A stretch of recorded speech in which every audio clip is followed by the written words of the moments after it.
Hi, how is everyone today? Yeah, great, thank you. Just yeah, whirlwind at the moment of this project, but yeah, doing great. Oh, good. From doing this project, a little winded from talking about it nonstop. No, it's actually quite good because we've obviously finished it, Therapeutic. and then yeah, we had a gap really. I've just obviously me and Chris obviously editing and Chris doing late nighters and arguing back and forward about legals. And this is nice to talk about it now with people who've actually watched it. It's quite nice, because it's just before it was very secular, isn't it? As only just us watching it. So no, it's Yeah. great. I don't know what I Getting said. people to see it with fresh eyes, not that you've seen it a million times already. Yeah, exactly. Yeah, exactly. Yeah. I'm a little biased because I'm a Freddy girl, and Oh, I got good. to interview Robert at Spooky last year. Spooky Oh, Empire, really? it's a horror convention we have here in Orlando. So I've got to meet him and interact with him. And so watching it was kind of like, oh yeah, I met that guy. I know that guy. Yeah. I know him. Yeah. Yeah, I know him. And I read his autobiography and all that stuff for the research and whatnot. So it was kind of neat to see the stories that I'd read about being told from his own point of view as well. Yeah. Yeah. That's what I enjoyed. Just obviously, you read it in Robert's voice, but actually sitting with him telling those stories himself, just a different experience completely. Yeah, and the passion that he has for the craft and the people that he's worked with. And I don't think I've ever heard him say a bad word about anyone. And if he has anything bad to say, you won't hear it. No, he's very good like that in the sense that he's a gentleman. I think he really is. He's very old school Hollywood. He won't be bad mouth people, and he actually finds the good in people as well. And he'll find the good in really bad films. He'll say something about the cinematography or something about the sound. He's not a kind of negative person at all, and that's what we love about him, I think, as well. And he found good in us. That's probably why he chose Yeah, us. yeah. So you were picked by him to do the documentary. No, we kind of pitched to him. So okay. we'd done some documentaries before. We were big fans, huge fans, and we basically contacted him to pitch for the project. It didn't take much convincing, thankfully, because I think we connected quite well with him. I think he kind of realised we were film fans and we were aficionados to a degree. And I think we had a passion for film ourselves. He loves film. We love film. I think that kind of bonded our relationship, didn't it, Chris, really, with him? Oh, absolutely, it did. Yeah. Yeah, it's really nice to hear him talk about the actors that he's worked with in the past too, and even up and coming actors had lovely things to say about how encouraging he is, and how great it is to work with him. Not necessarily known for the traditional acting that he did before coming to the infamous Freddy Krueger, but it's really great to go over all of that history that he has leading up to V, where he was recognized on the street for the first time, and then into the history books as Mr. Krueger. Was that cool for you guys too, to learn all that about him? Yeah, it's one of the things I loved the most. I mean, it was kind of like the mandate to a certain extent of the documentary. So it started with us approaching through Gary, really, Robert, to do this documentary. And again, based on his nature, how great he is, because Never Sleep Again, the Nightmare on Elm Street documentary, 4 hours. There's no need to do another Nightmare on Elm Street documentary. That was done by a friend of ours, Mike Perez. But he sort of said in the first instance, if you want to do something on Freddy, I'll do something on Freddy, because there has been some offshoots. I'm Nancy, and there's been the one on the chap from part 2 as well. But I'll just give you an interview. But if you want to do something about my career as a whole and talk about all these other unloved, assets in my catalog, then you get everything. You get photos. You get access to my archive. So it was a bit of a no-brainer to do that, really, and a bit like you're saying now. The guy had a 13-year career before the likes of V and Nightmare on Elm Street. So you go on this journey, and it's incredible. I mean, there's a few people like him, like Lance Henriksen's a bit the same in a way. Yeah. These people who rocketed into pop culture stratosphere in the 80s all rock up in these films in the 70s that don't hardly anyway, certainly with the exception of something like Eaten Alive, don't represent where they went in the end. They were just these working actors to kind of a drama and a comedy, and then maybe a little bit of horror, thrillers with Burt Reynolds. So, I mean, for us, that was one of the most exciting aspects of this, certainly for me personally, because I love 70s films as much as 80s films. I love my Taxi Drivers, Five Easy Pieces, etc. So to be sat with someone who reveres that stuff so much, should I say, and play with genres a little bit as well on our part. It's not just horror, it's not just 80s synth and VHS effects and all that stuff we love doing. To tap into that was really exciting. And Robert's one of those people who he had his eyes and ears open every step of the way. And he doesn't gloat about it. He just loves to regale the stories of makeup artists who'd work with James Stewart, working with Henry Fonda, Burt Reynolds, Schwarzenegger. And it's unbelievable. I'm kind of, one of the hopes of this documentary is it will open people's eyes to, shit, he was in Star is Born, Yes. albeit a small part. And yes, it's in the montage, I admit. We don't deep dive on that. But that's one of the things that I found really exciting about this project, was being able to go and look at sort of stuff like that. Yeah, I found myself taking notes on movies I'd like to go back and see of his, especially if he's wrestling a fake alligator. I mean, how can you not? Yeah. It was very neat too to see the connection that he had with his friends at the time that were up and comers as well, like Mark Hamill, and the trajectory of the history that they made just by randomly hanging out together in his apartment. So, I mean, you can't even imagine what it would have been back in that time to where they are now. No. And what paths they both took that were so separate. I think we said earlier on to somebody else, that time in Hollywood, young up and coming actors living together, working together and basically trying to get auditions. These people, went on to do massive things, like, you said Mark Hamill, like obviously Robert in regards to Freddy and whatnot. So I think it's just time, it's part of Hollywood, and obviously Lance Henriksen being a friend as well, but also coming up the same kind of way. But instead of being in obviously LA, he was more New York based, but the same kind of journey as a journeyman actor, basically. So I think them stories are amazing, and I know they still happen today, and people still have to work hard. But I think it's great that we get a little taste of that, what it was like back in the day as a struggling actor, and to finally get that part which defines you and makes you into that icon. And it was all before social media that helped people along get their rise. This was all definitely groundwork, pounding the pavement kind of thing, going to every audition they can get their hands onto.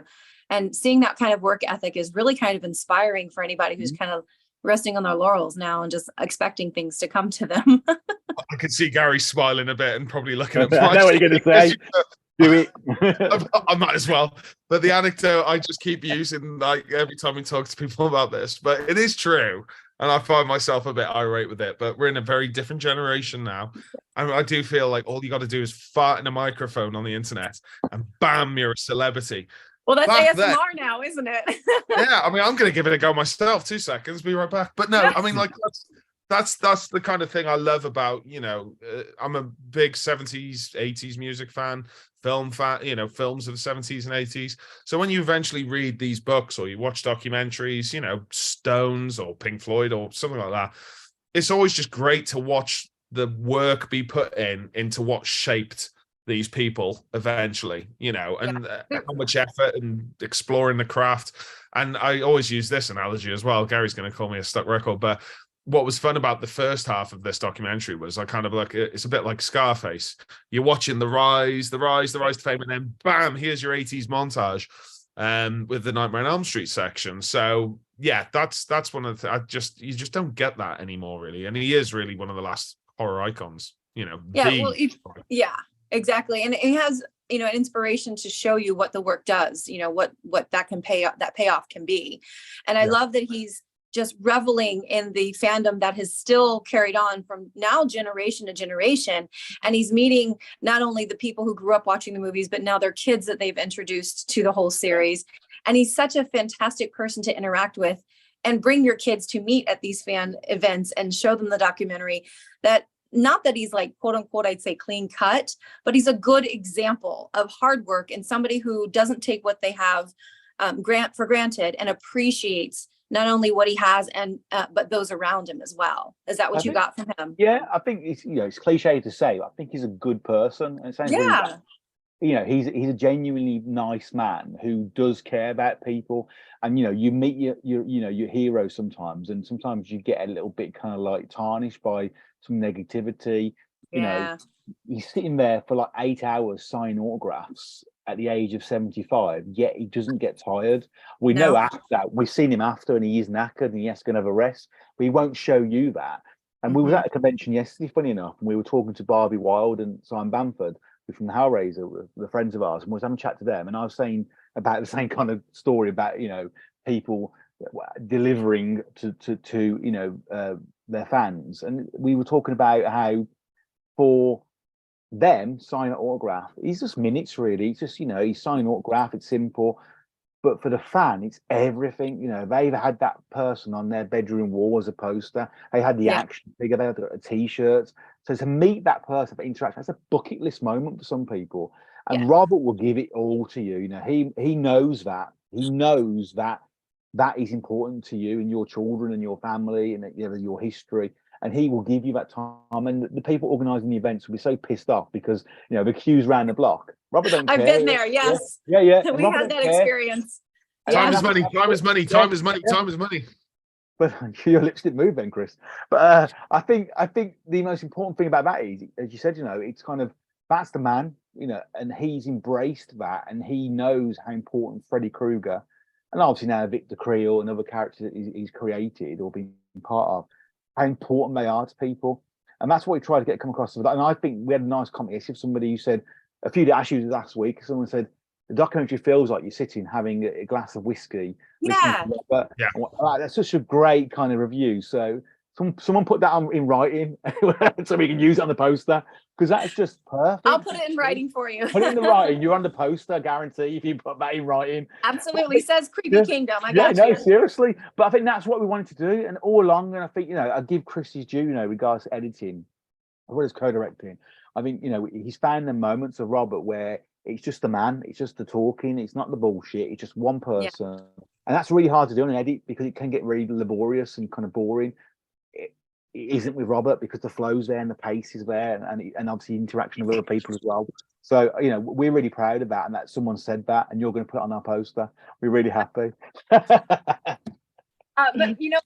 him being in, like you said, Victor Creel with the Stranger Things, going on to a whole other side of the baddies, and again another whole new generation of getting to know who he is. And I love that he's still putting it out there for more fans to know who he is in a whole different kind of fandom. I hope it means that there's more work that we can look forward to.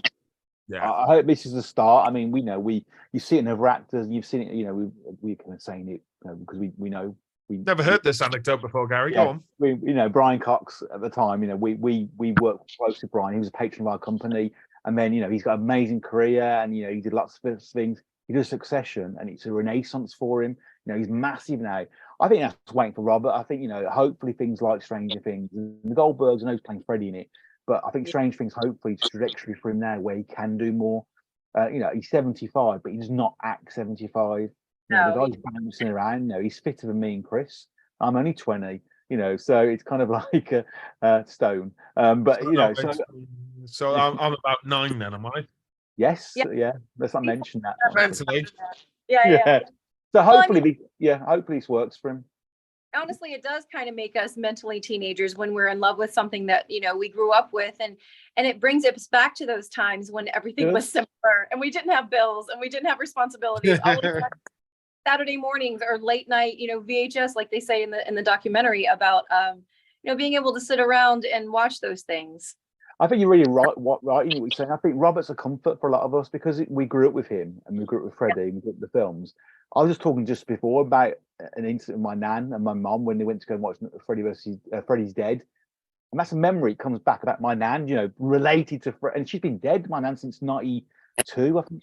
So 30 odd years she's been dead, but because of that connection and that memory, he's really comfort. Robert's a comfort for us, I think, in a sense, because he's always been there, and that fact that he embraces us and talks to us about obviously that love that he's got for the franchise and the genre, that makes the fans obviously it's a wet dream for the fans, isn't it? Literally, not literally. Is there any last little bit of tidbit that you want the Creepy Kingdom folks to know that you just love so much about this documentary you hope that they get? I just, I've already said it probably, and let Chris maybe finish. I just love the fact that people will watch this and look beyond the glove and just see Freddy. Jesus Christ, see Robert, that he's got a bigger career, and go and watch Stay Hungry, go and watch Buster and Billy, go and watch Big Wednesday, because if you, and Eli Roth says it perfect in the doc, if you love Freddy Krueger, you love Robert Englund. That's it. Chris, absolutely. Last word from Chris. You said what I was going to say, and that quote from Eli is actually on the bonus feature. Sorry, Gary. So the two of you know that. Very nice. Thank you both. Thank talk you. to you hour. I appreciate the documentary so much from a fan. It's definitely a love letter for all of us who grew up and Thank you. want to know more. So I appreciate the both of you. Thank you for your time. We really Thank you appreciate so it. Thank you. much. Thank Nice you for your meeting time. you. I like your hair as well. Oh, thanks. It's nice. Yeah, I thought it was. Okay. See you later. Bye-bye. Cheers. Thank you for watching, and thank you to our sponsors and Patreon producers for making this video possible. Hit the subscribe button so the creepy fun never has to end. This is Hannah reminding you to keep it creepy.